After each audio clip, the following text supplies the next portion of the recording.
Meski kekalahan telak 6-0 dari Jepang sempat menyisakan rasa perih, perjalanan timnas Indonesia belumlah berakhir. Justru, hasil itu menjadi cermin penting untuk menata ulang kekuatan jelang ronde keempat kualifikasi Piala Dunia 2026 zona Asia. Garuda telah resmi melaju ke babak berikutnya. Dan yang menarik, peluang untuk tampil lebih kompetitif kini terbuka lebar. Menyusul kabar bahwa 4 pemain keturunan dari Eropa siap bergabung dan memperkuat skuad. Nama-nama seperti Emiliano Jonathans, Dean Zandbergen, Pascal Struijk, dan Laurens Ulrich disebut tinggal selangkah lagi merapat ke merah putih. Kehadiran mereka diyakini bakal menambah kedalaman skuad yang selama ini berjuang dengan keterbatasan, tapi penuh semangat. Dengan lawan-lawan di round 4 yang secara kualitas lebih seimbang dibanding Jepang atau Australia, ini adalah momen bagi timnas Indonesia untuk tampil habis-habisan. Bukan mimpi kosong, ini soal peluang yang nyata, dan kini waktunya Indonesia memanfaatkannya.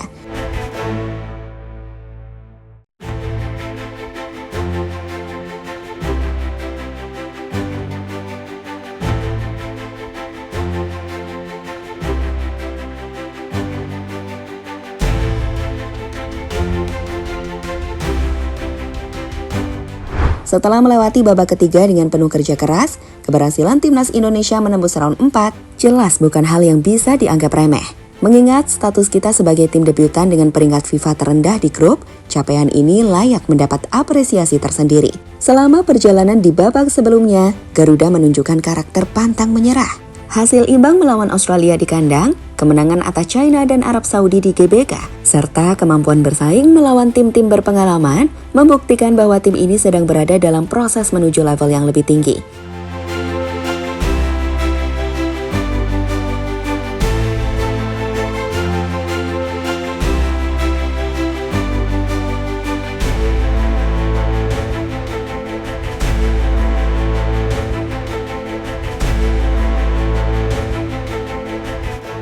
Namun fakta tetaplah fakta. Untuk bisa melangkah lebih jauh, diperlukan peningkatan kualitas. Sebab di babak selanjutnya, setiap celah bisa dimanfaatkan lawan.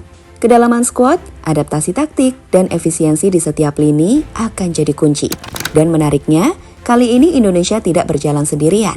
Sinyal positif datang dari luar negeri, dari para pemain keturunan yang melihat peluang nyata untuk berkontribusi bagi tanah leluhurnya. Sebuah sinyal yang tak hanya menyegarkan skuad, tapi juga menghidupkan kembali optimisme publik akan kekuatan baru yang akan muncul di tubuh timnas.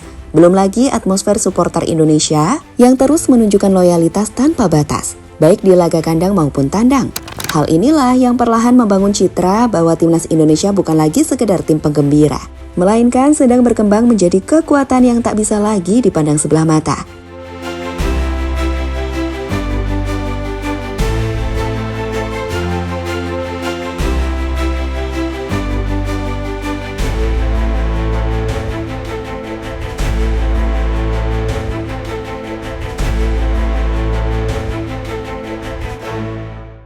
Empat pemain Eropa siap gabung.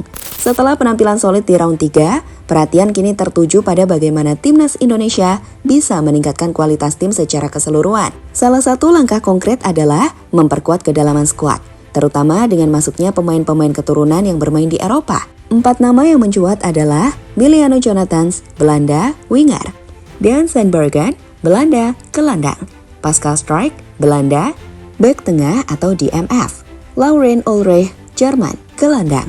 Keempatnya dinilai memenuhi syarat untuk membela Indonesia, dan kabarnya telah menunjukkan komitmen positif jika proses naturalisasi dipercepat.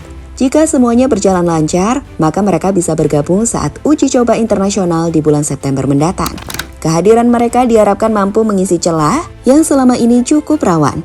Lini belakang yang cepat goyah saat melawan tim top, lini tengah yang perlu pengatur ritme tambahan, serta sektor serangan yang butuh variasi dari sisi sayap.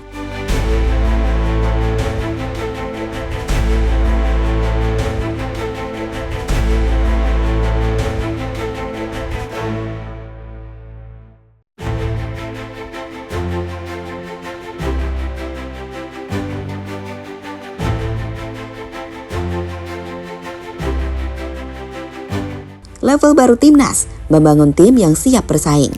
Masuknya pemain-pemain ini tentu bukan sekedar soal nama besar atau klub tempat mereka bermain. Yang paling penting adalah bagaimana mereka bisa membawa mentalitas baru, pengalaman dari atmosfer kompetitif Eropa, dan memberi opsi taktis lebih luas bagi pelatih. Misalnya, Pascal Struijk yang musim ini sukses membawa Leeds United promosi ke Premier League, punya kemampuan bermain sebagai bek tengah maupun gelandang bertahan. Ia akan jadi tambahan penting, apalagi dengan gaya main Indonesia yang sering mengandalkan pull-up dari belakang. Sementara Emiliano Jonathans dan Dean Sandbergen dikenal memiliki kecepatan serta kemampuan eksplosif dari lini kedua. Hal yang bisa menambah daya dobrak kita saat menghadapi tim-tim seperti Uni Emirat Arab atau Oman. Lalu Laurens Ulrich, sebagai gelandang muda yang sedang berkembang di Jerman, menawarkan visi bermain yang matang untuk usianya. Ia bisa menjadi investasi jangka panjang jika masuk ke dalam proyek tim nasional sejak sekarang. Masuknya mereka akan memperkuat fondasi tim, bukan hanya untuk round 4, tapi juga sebagai fondasi untuk menghadapi tahun-tahun kompetisi ke depan, termasuk target jangka panjang menuju Piala Asia dan Piala Dunia.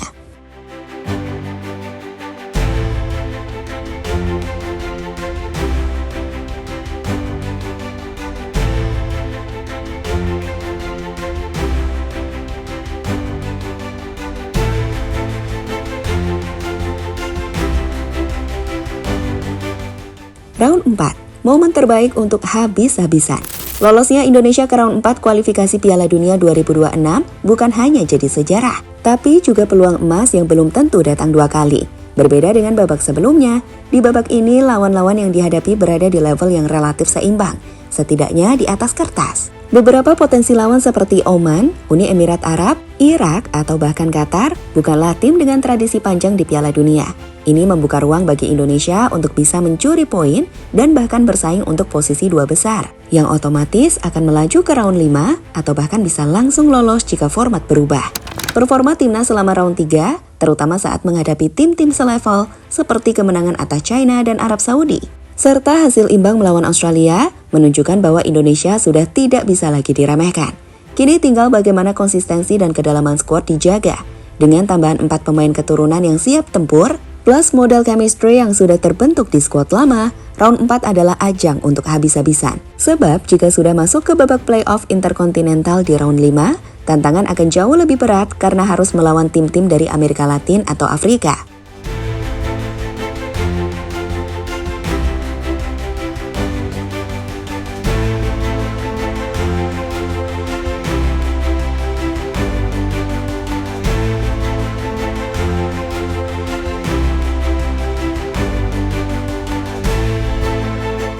Di balik kekalahan menyakitkan dari Jepang, timnas Indonesia justru menemukan bahan bakar baru untuk berkembang.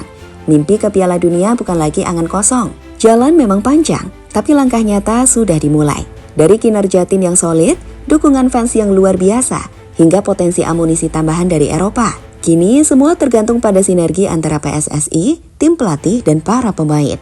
Apakah benar-benar serius memanfaatkan peluang ini? Atau kembali kehilangan momen seperti generasi-generasi sebelumnya?